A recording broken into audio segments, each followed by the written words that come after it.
They came without warning, and yet we knew they would. For years, Earth had listened to the distant triples of conquest. The worlds consumed, alliances crushed, entire star systems absorbed into the relentless swell of an empire that spanned across light years. When their ships finally broke through the black sky, they did not come stealthily. No, they came with arrogance, with grandeur, with the kind of unshakable confidence only a force unbeaten could possess. Hundreds of vessels, titanic in size, emerged like gods descending from orbit. A fin spread wide, gravity engines humming a low, terrible dirge. Their war banners shimmered through the stratosphere, casting cruel shadows over the cities of Earth. But what greeted them was not panic, not the desperate scrambling of a people surprised or unprepared. What greeted them was silence, a silence so total it unnerved even the most seasoned of alien commanders. The first hours of their arrival were met with clinical calm from humanity. No pleas for mercy, no nuclear countermeasures, no visible resistance. They expected chaos. Instead,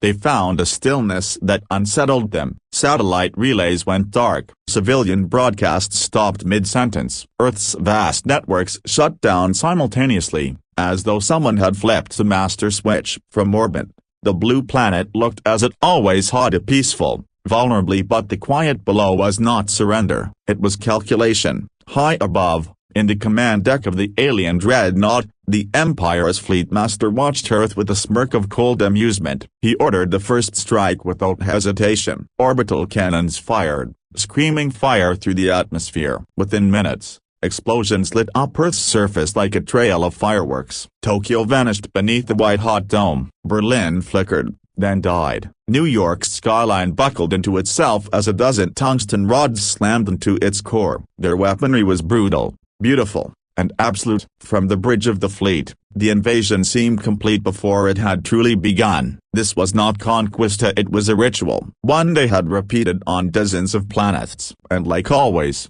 they expected the survivors to cry out, to scream, to beg. But no sound came. It was the silence that disturbed them. The alien emperor, adorned in his flowing robes of organic metal, had his image transmitted across the galaxy, a show of a victory, a declaration of dominance. His voice, carried through thousands of channels, was cruelly poetic. He spoke of Earth as a wounded animal, one too wild for civilization, too backward to join the stars. He called humanity broken, primitive, and doomed by its own emotional nature. Behind him, the glowing outline of a decimated Earth flickered on every broadcast. The message was simple.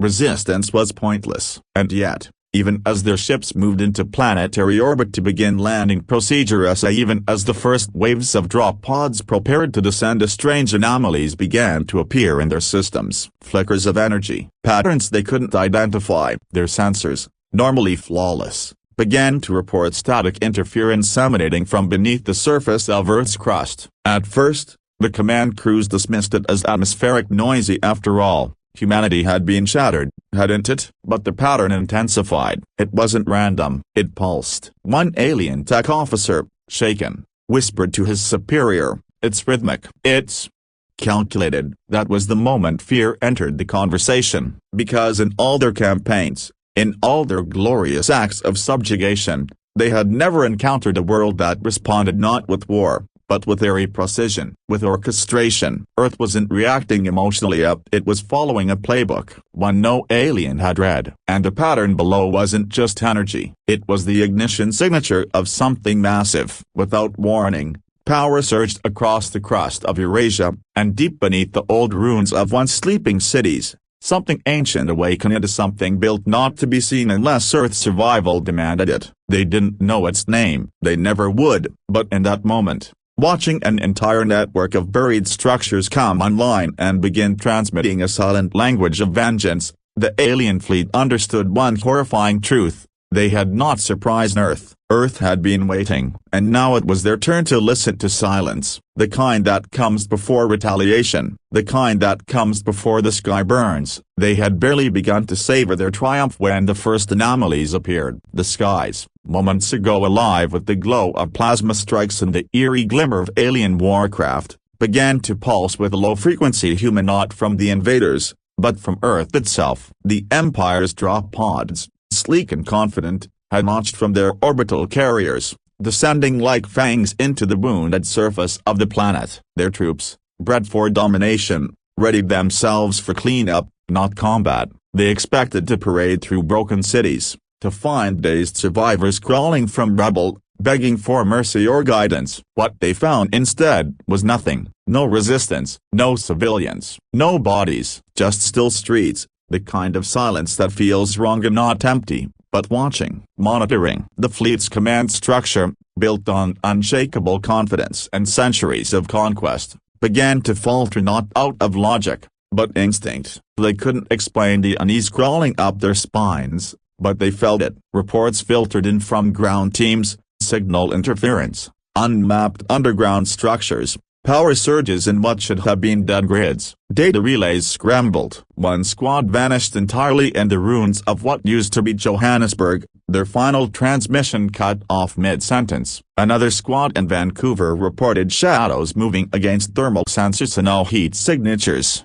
just voids, as if the air itself was repelling them. From orbit, the alien admiral scoffed. Earth was famous for its erratic biosphere, for glitchy tech, for strange electromagnetics, but something inside him knew this wasn't nature. It was design. The Emperor himself, viewing the first wave of descent footage, narrowed his eyes not in anger, but calculation. These patterns were familiar, though he couldn't place them. Not because he had seen them on other worlds, but because they shouldn't have been there at all. This was a low-tier species, a backwater planet. And yet, what they were witnessing was methodical, even intelligent. Then came the pulse, a single frequency, silent to the human ear but unmistakable in the electromagnetic spectrum, rippled across the upper ionosphere. At first, it registered as a solar flare echo, a common, dismissible, but within seconds, every alien ship in low orbit began experiencing cascading system errors, gyroscopic drift, life support calibration swings, sensor static. Their warships,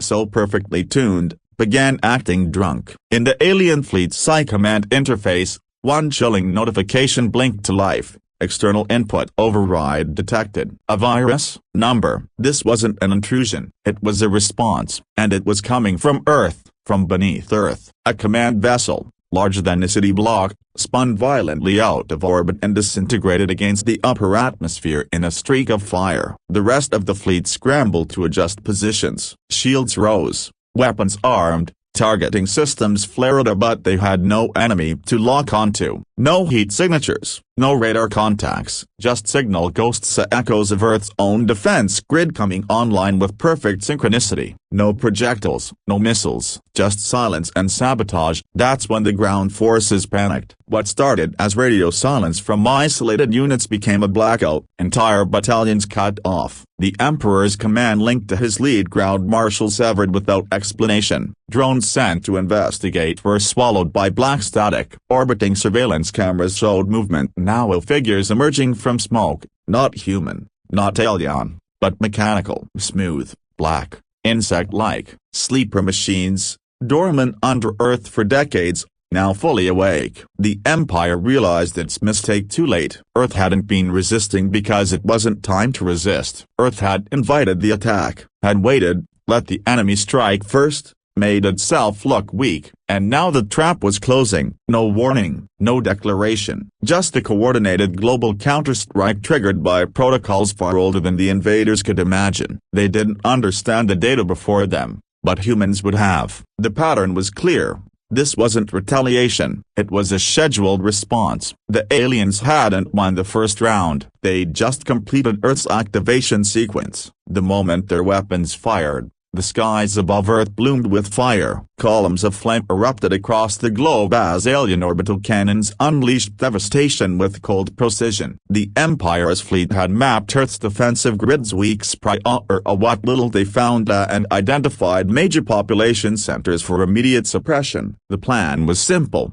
shock and awe, followed by total control. Cities like Tokyo, Apollo, and London were struck within seconds of each other, their skylines consumed in clouds of glass, steel, and flame. Alien commanders watched from orbit, smug behind their polished armor and grand banners, convinced they had crushed any will to resist. The Empire had done this before, dozens of times, hundreds. They knew how planets fell, and yet a broken bar something was wrong. The destruction was complete, yes, but the reaction was all wrong. On every other world, such strikes sparked chaos screams, scattered resistance, desperate comms chatter begging for peace. But on Earth, nothing. There were no military responses, no civilian outcry, no hacking attempts, no distress signals. There was only the eerie hum of static across every frequency. The cities were burning, and yet they seemed a broken bar empty. Even the alien soldiers who had landed on the outskirts of the blast zones noticed it. The streets weren't just deserted, they were prepared. Infrastructure was cleanly severed, as if cut off in advance. Roadways were blocked in oddly deliberate ways. Subway lines were cold, powered down methodically. Entire neighborhoods looked like someone had evacuated with practiced efficiency. There was no panic, no blood on the walls, just silence and intention. From the flagship, one of the war tacticians narrowed his compound eyes and leaned forward. "This doesn't feel like a conquest," he muttered. "It feels like a broken bar trigger." That word didn't sit well with the Emperor. The targeting eye on board the orbital fleet began logging strange environmental shifts as seismic tremors from non-tectonic regions, radiation levels that spiked not from fallout, but from beneath the crust. Some ENIA or something had anticipated the orbital strikes. Data streamed in showing power signatures from deep underground in formerly dead military zones, old Cold War bunkers, ancient abandoned missile silos, and entire subterranean cities long erased from human records were powering up. Project Black Veil, Project Aegis, Prometheus Vaults. None of these names meant anything to the aliens, but to a select few humans buried deep in fortified command centers they meant execution-level defense systems that had never, in humanity's entire violent history, been activated, until now. One alien squad, deployed to monitor a strike zone outside of Shanghai, sent footage back to the fleet that froze the command deck. It showed an entire alien strike unit vanishing mid-step, swallowed by what appeared to be a silent field of light erupting from a crater. No sound, no flash, just a palsy and gone. Moments later, the footage cut to static. Several other landing zones reported similar phenomena. Detachments went dark without gunfire or warning. Something was selectively erasing them from the battlefield, as if humanity's answer to invasion wasn't brute force, but surgical obliteration. An alien officer hesitated before reporting to his superior, "They're not resisting." The broken bar activating. Up in orbit, the Emperor turned slowly, his ornate robe hissing as it shifted across his armored skin. His voice, deep and rasping, issued a command in a language older than human civilization: "Reverse all deployments. Pull back to minimum orbit." But it was too late. Earth's silence had been done not with a scream, but with a signal. A quiet, omnidirectional burst that blanketed every spectrum of communication, jamming alien sensors, disabling navigation, and cutting power from the Empire's most advanced ships. One by one, capital vessels began to falter, not from external fire but from internal chaos. Systems rebelled, engines overloaded, I-cores shut themselves down in confusion. Humanity's last surprise wasn't a ship, or a weapon, or even a soldier. It was a choice, a trap wrapped in tragedy. They had let the cities fall, let the aliens think they had won, let them step into a world already primed for counterattack. In trying to break Earth, the Empire had unknowingly completed the final condition for retaliation, and now a broken bar the planet was awake, above the smoldering ruins of Earth's most iconic cities,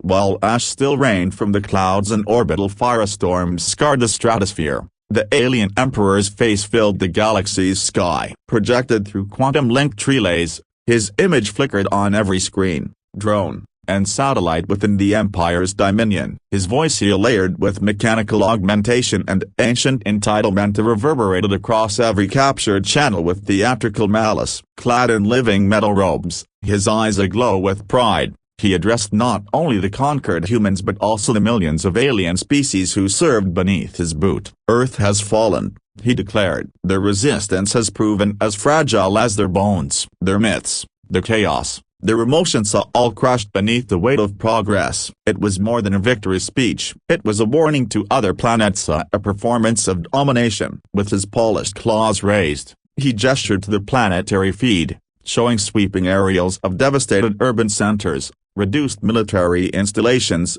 and silent continents shrouded in smoke. "Let this mark the end of defiance," he intoned. "Let this broken world remind you, those who stand against the eternal empire will share its fate." And still a broken bar. Earth said nothing. No response, no counter-message, no emergency broadcast from a ragged resistance leader or desperate global government. Just static. As if Earth had truly died in silence. The Emperor smiled with satisfaction, his sharp teeth glinting with ceremonial venom. He had conquered countless civilizations, but none had been so poetic in their collapse. Humanity, he believed, had fallen with the whimper he expected of them, but he didn't notice what was missing. He didn't question why Earth's nuclear arsenal had never launched, why humanity's orbital debris layer hadn't been used to blind their scanning arrays, why no human command bunker had ever signaled surrender, or rage, or even grief. The silence he mocked so easily. A broken bar wasn't despair, it was precision. It wasn't just humans watching this speech, it was everyone. Hundreds of client species tuned in,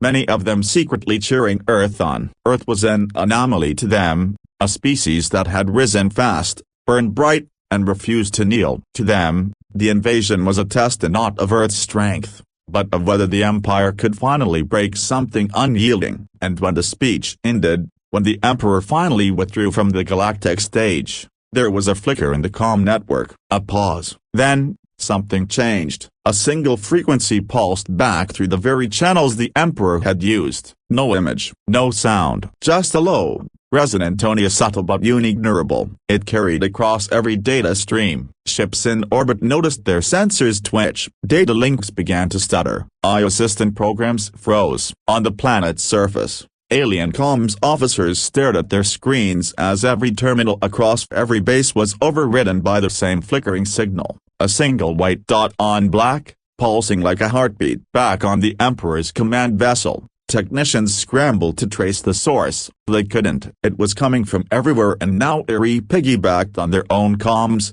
infiltrating not through brute force but through familiarity. The channel was one they themselves had created. Earth had waited for them to open the door. The Emperor's grin faltered. In that moment, the mocking broadcast turned on its creator. Because the galaxy hadn't watched a species fall, it had watched a species pause, and now it was about to watch them respond. The ground beneath them trembled, and not from the echoes of their own orbital strikes, but from something deeper, something older, something alive. While alien troops established perimeter control in what remained of humanity's great cities, their boots pressed against soil that was humming, almost breathing. The initial assumption was post-impact tectonic instability, a natural reaction to the bombardment. But then came the harmonics, not chaotic, not seismic. These were frequencies, repeating, structured, a rhythm. At first, the alien engineers dismissed the patterns. The Empire had wiped cleaner civilizations than this.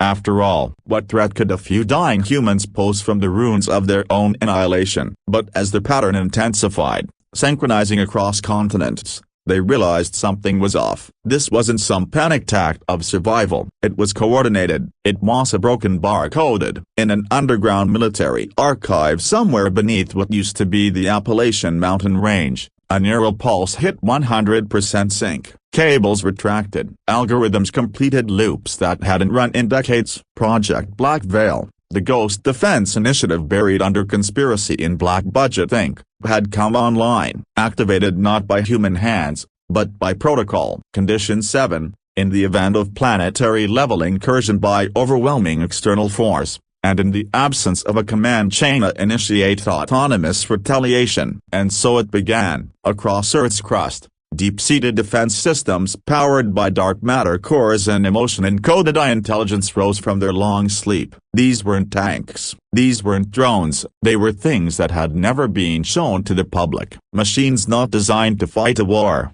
but to end it. And they hadn't been built by nations. They'd been built by humanity, united, in secret, long before the world fractured into its final borders. Alien units stationed on the surface first saw it as flickers on their radar and non-existent objects blinking in and out. No heat, no signal, no identifiable tech. Then came the whispers, squads vanishing, outposts going silent, entire drop zones swallowed by darkness. From orbit, the flagship tried to recalibrate targeting systems, but Earth's surface was now unreadable. Data refused to render. The planet was jamming them with its own biology of pulses moving through water tables, iron-rich mountains, and electromagnetic dead zones all activating in harmony. The world itself was turning into a weapon. And then, just for a moment, the clouds parted. Above what used to be Geneva, one of the Empire's command ships floated too low. And that's when it happened. A beam of silent,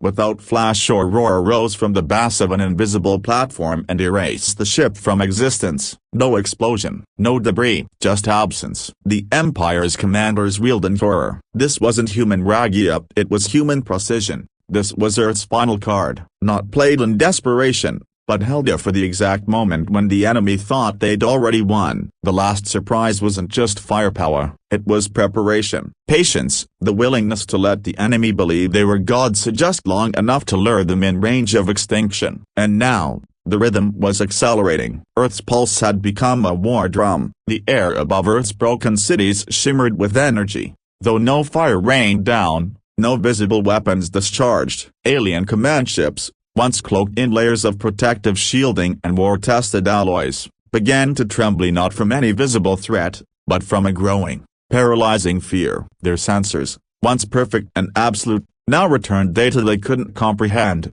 Dozens of their orbital units were failing simultaneously, one by one, as if plucked from the sky by an invisible force. There were no impact signatures, no traces of directed energy. Their fleet, the pride of an ancient empire, was being dismantled not with brute strength, but with precision that bordered on surgical. From the shadows of Earth's horizon, something unseen moved, a figure or a force, they couldn't say. All they knew was that where it passed, death followed. The aliens had expected brute resistance, yes, primitive nukes, chaos, maybe even suicide bombers. But these a broken bar. This was something else. This was the work of a mind trained in warfare they didn't even have names for. This was intentional silence, the kind of power that makes no sound because it doesn't need to. The humans weren't lashing out, they were responding. Calmly, systematically. One ship tried to retreat, breaking formation and speeding away from the Earth's pull. But mid-maneuver, its engine failed. Not destroyed or disabled. A microscopic neural pulse had triggered a chain reaction in its core, effectively shutting it down mid-flight. It dropped like a stone and vanished into Earth's ocean, swallowed without a trace. The aliens on board never saw their killer. They never even heard it coming. On the surface, alien ground squads attempted to regroup, scanning for anything that looked like a human threat. But there were no soldiers, no guns, no tanks, just shadowy shapes in the smoke, human silhouettes that moved too fast, too smoothly. Not augmented, not armored, trained. These were ghost operative black-budget assets built for absolute anonymity. There were whispers among alien foot soldiers, fractured through comms as their command networks failed. They don't bleed, they don't miss. They knew we were coming. One squad leader, an elite tactician from the Empire's Royal Guard, finally caught sight of a human in combat. Just one, dressed in matte black, face masked, moving like liquid death through the rubble. The alien aimed and fired. The human vanished. A moment later, the squad leader's weapon was gone. Not broken, removed, dismantled at the molecular level in a blink. The human operative leaned in and whispered in perfect alien dialect, "You're not ready for what's already here." Then he was gone. Above, the alien flagship's admiral demanded answers from his failing eye. "What is this?"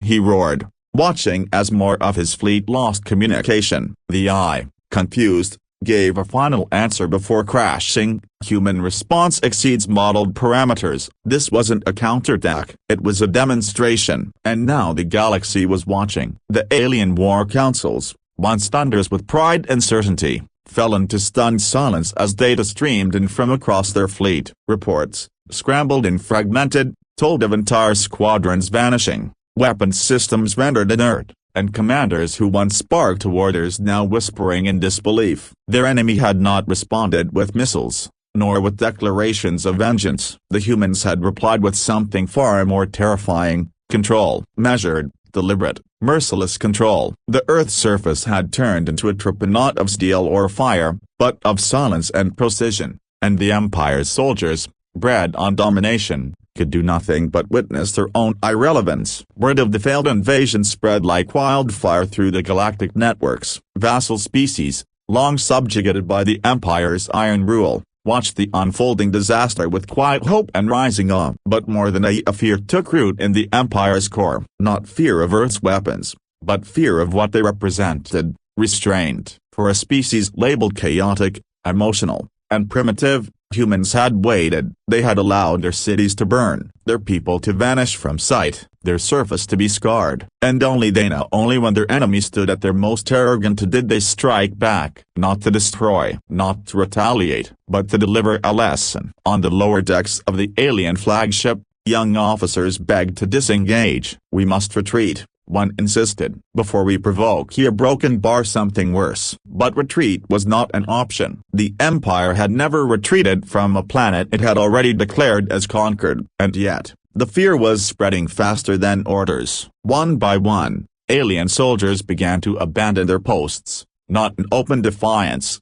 but in quiet resignation. They had seen enough. They had seen a single human erase a warship, a team of ghost soldiers cripple an entire battalion, a signal from deep Earth undo an armada with surgical grace. These were not reactions. These were plants activated only when certain thresholds were met. Then came the broadcast, a single channel, laced with Earth's own encryption. It bypassed alien security protocols as if they weren't there. The screen filled with black. Then words appeared, not spoken, just text. "This was not war. This was your warning." The message repeated across every ship, every HUD, every handheld display, in every language the Empire had ever catalogued. There was no sound, no face, no grandstanding, just a statement, echoing through the hearts of warriors who had believed they were unchallengeable. And in a broken bar Earth cut the signal. No pursuit, no demand, no revenge, just a clean disconnection. That silence was the most terrifying sound the Empire had ever heard. Alara was still trembling when she felt his hand on her shoulder, steady, cold, and calm as ever. The destruction outside had quieted, leaving behind the eerie hush that follows catastrophe. Alien vessels were retreating, some limping, some spiraling, some simply gone. The warships that had painted the skies with terror had been silenced not with a roar, but with surgical precision and indifference. And standing in the center of it all, untouched, was him, her partner, her ghost, the one she hadn't even noticed move until it was over. She turned to him slowly, heart hammering in her chest, dust streaking her cheek, her lips dry and cracked. "I told you," she whispered, voice unsteady. "I didn't need a bodyguard." His eyes didn't meet hers. They were scanning the horizon, reading invisible patterns, calculating what might come next. His reply was instant, emotionless, but heavy with something deeper than words. "You don't," he said. "I'm not here for you. I'm here for the message." It hit her then, not just the weight of what had happened, but the realization of what had always been happening. He hadn't stepped in to protect her because he cared, not because she was important, but because someone, somewhere, had decided that if a human diplomat was attacked in public, in view of the galaxy, the response needed to be exact, not vengeful, not reckless, intentional. She wasn't the target. She was the trigger. She looked at him again, truly saw him now. His armor bore no insignia, no rank, no nation. He was faceless, blank, a design not to be seen, only felt in the moment of consequence. He had waited for the exact second of violation, for the law to be broken, the treaty shattered, the excuse to be made. And then he had acted. One moment, she had been helpless on the floor, alien claws descending. The next, the threat was gone. Not dead, just a broken bar neutralized, as if existence had been revoked. He had never intended to draw a weapon. He was the weapon. Alara turned her gaze back to the streets, where aliens now stood frozen, not out of fear of death, but fear of response. That single act, carried out without fury or theatrics, had shifted the balance of perception. Everyone watching a live, through the net, From star systems far away understood the subtext. Earth had not responded in anger. It had answered a question. A very old question. What happens if you touch a human? Her partner, still scanning the perimeter, spoke again. They'll test us again. Somewhere else. Someone else. She nodded, throat tight. And you'll be there too? He tilted his head. Not me. Just another like me. We don't defend people. We defend the line. And just like that, she understood the scale. He wasn't the soldier. He was a sentence, a living punctuation mark on a boundary carved in the stars. Earth wasn't trying to scare the galaxy. It was reminding it that humans may love, argue, stumble, bleed, but the moment you cross the line they've drawn in silence, they don't roar. They respond, with finality. The signal pulsed on Sia, just on Sia, but it echoed through every alien ship like a detonation in their bones. For a fleet so vast and disciplined, the effect was instantaneous and staggering. Bridge officers stared in disbelief as their instruments rebooted. Tactical screens flickered, then went dark. Targeting systems jammed. Navigation froze. Power cores began to cycle down on their own, but none of it came from outside interference. No hacking, no traditional electronic warfare. It was as if the ships themselves had chosen to stop functioning, compelled by a command older than anything the Empire had ever faced. And then came the voice, not loud, not angry, just clear. You thought we were silent because we were afraid. We were silent because we were ready. It wasn't a declaration of war, it was a verdict, spoken in every major galactic language simultaneously. The message didn't arrive through brute force. It didn't break through firewalls. It didn't overpower signals. It became the signal. It replaced the network. The very language of control now spoke for Earth. In the command deck of the Empire's primary dreadnought,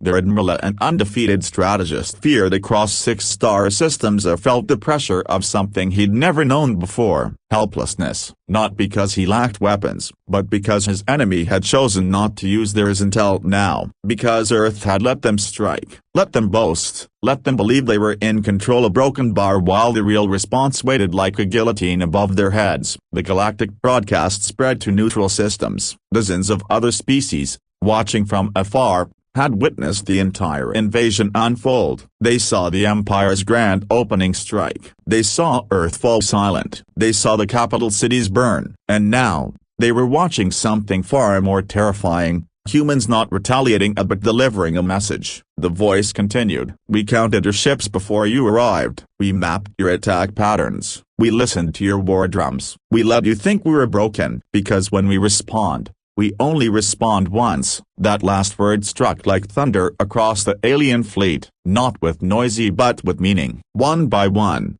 Empire ships began to withdraw, not by order, but by fear. Pilots disabled their own weapons. Commanders whispered retreat codes into headsets that had gone cold. The Empire had never met an enemy that didn't scream, that didn't bleed, that didn't flinch. And now they had. The humans didn't shout. They didn't beg. They simply warned. And the galaxy listened. The silence returned. But this time it wasn't human. It belonged to the invaders. Above the smoking world, the once proud alien fleet, battered and reeling, held position in stillness, not from discipline, but uncertainty. What they'd believed was a final victory had morphed into a humiliation so sharp, so precise. It sliced through centuries of imperial pride. Their empire had arrived to crush Earth. Instead, it had been dissected. Their warships hadn't been destroyed in fiery explosions, they had been disabled with surgical restraint. Their soldiers weren't slaughtered, they were dismissed. No bodies, no blood, just disappearance, just absence, just a message. In that still moment, their high command issued the unthinkable,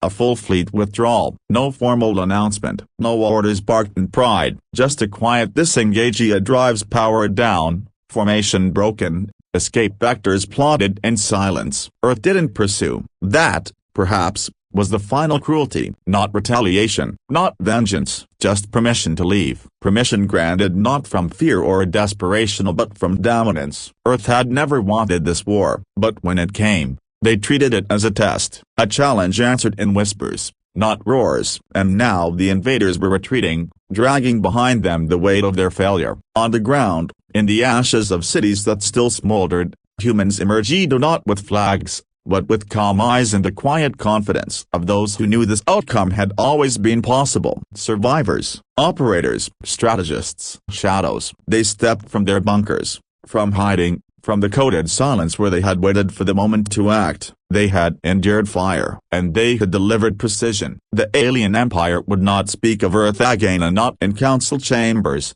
not in military briefings, not in conquest songs. To do so would be to relive the moment when they touched the world they didn't understand and found themselves unworthy of even being fought in full. For the rest of the galaxy, Earth was no longer a curiosity, no longer a rumor. It was a threshold, the place where arrogance ended, and the legend was just beginning.